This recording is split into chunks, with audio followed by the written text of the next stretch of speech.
Welcome back. It's a new year and a new world order, or at least a new Washington order, when Congress is gavelled back into session tomorrow.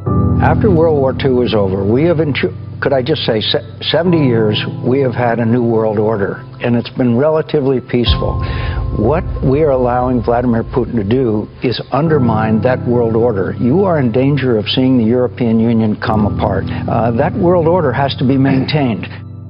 But I think that in the future, which is what you're asking, first of all, there are going to be many more people who have this capability of really transforming the world. But never before has technology been so borderless. You know, in the period that you're talking about, we had a lot of new technology, great technology. I write about the telegraph, but the telephone. But it is nothing like the digital revolution. We have massive flows of information across borders, massive flows of ideas. I don't think we can, as human beings, conceive of where this is actually headed. Or, you know, in August 27, 2015, 1 billion people were on Facebook at the same time. That was, a year and a half ago. But we're going to see 3, 4, 5 billion people on Facebook at one time. This is a kind of globalization that, you know, people in the early 20th century, even in science fiction, they couldn't conceive of.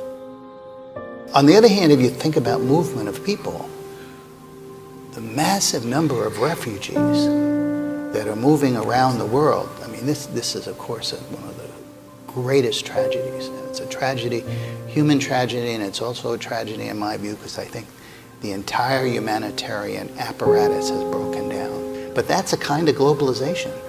We're looking at a tragedy of unbelievable proportions. What's the logical end state of globalization? Is there going to be a Jean Monnet of the world? Are we going to have a single global currency? Are we going to have some form of global government? Begins with another mass shooting in America. The scene this time, a busy airport in South Florida. After a lone gunman began executing strangers at random in baggage claim. His family said he came home with mental issues, hearing voices in his head. Just 2 months ago, he walked into an FBI office in Alaska, claiming that his mind was being controlled by the CIA and the U.S. government, that they were forcing him to watch ISIS videos. I mean, he did not say a single word. He was emotionless. I just remember seeing his face and thinking, wow, he looks so young.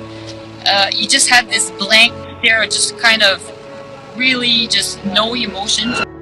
Often in lone wolf situations, the shooters either commit suicide or they commit suicide by cop.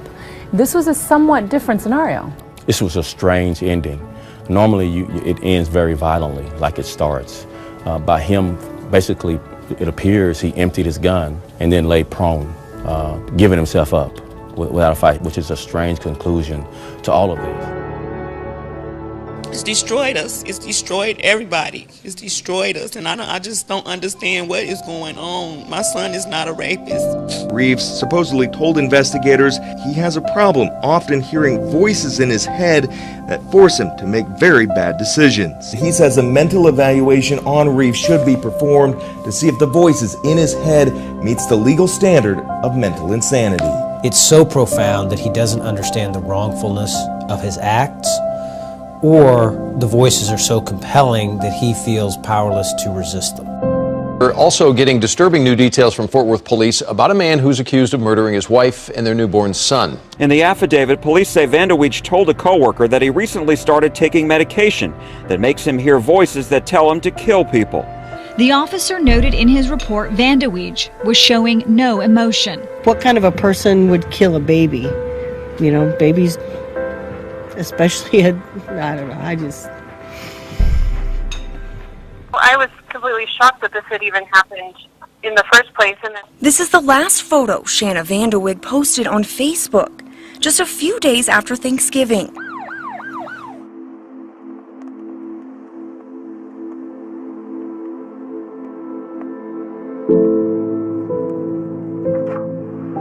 2 weeks later, Vanderweg and her 3-month-old son were found dead. I know that she was so happy when she met him, and she kind of just changed, and they just seemed so happy together.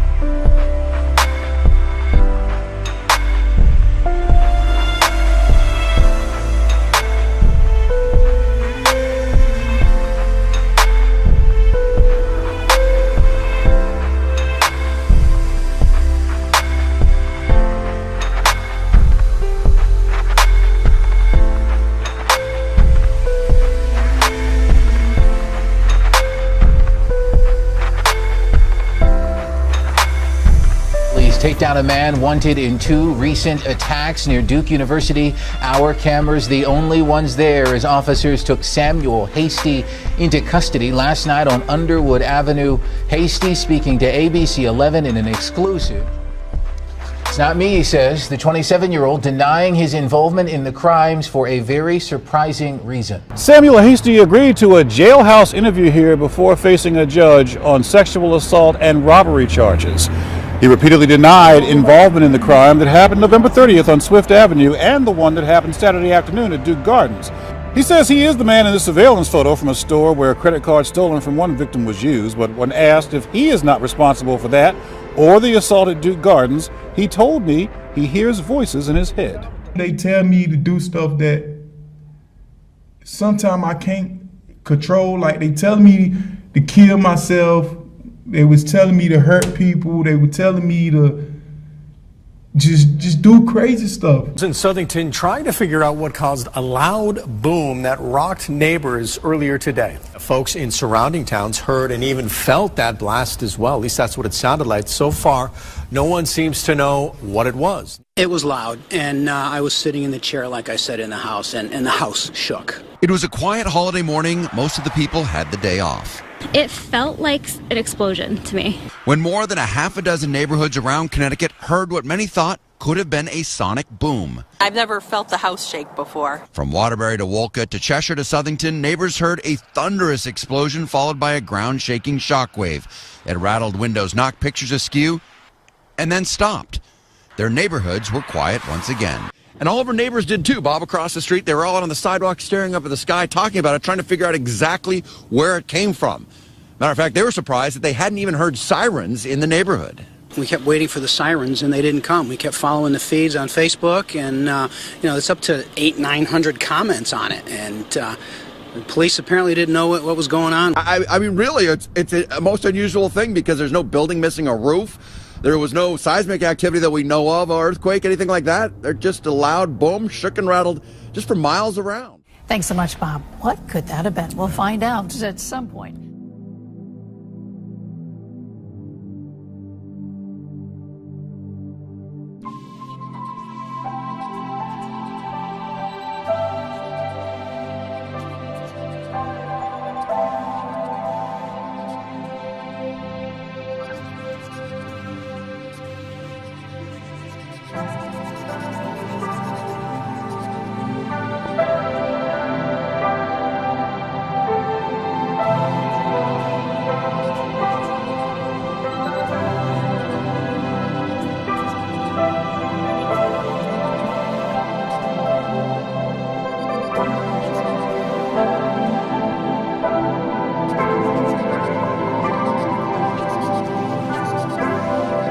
That the country will overcome the recent spate of attacks.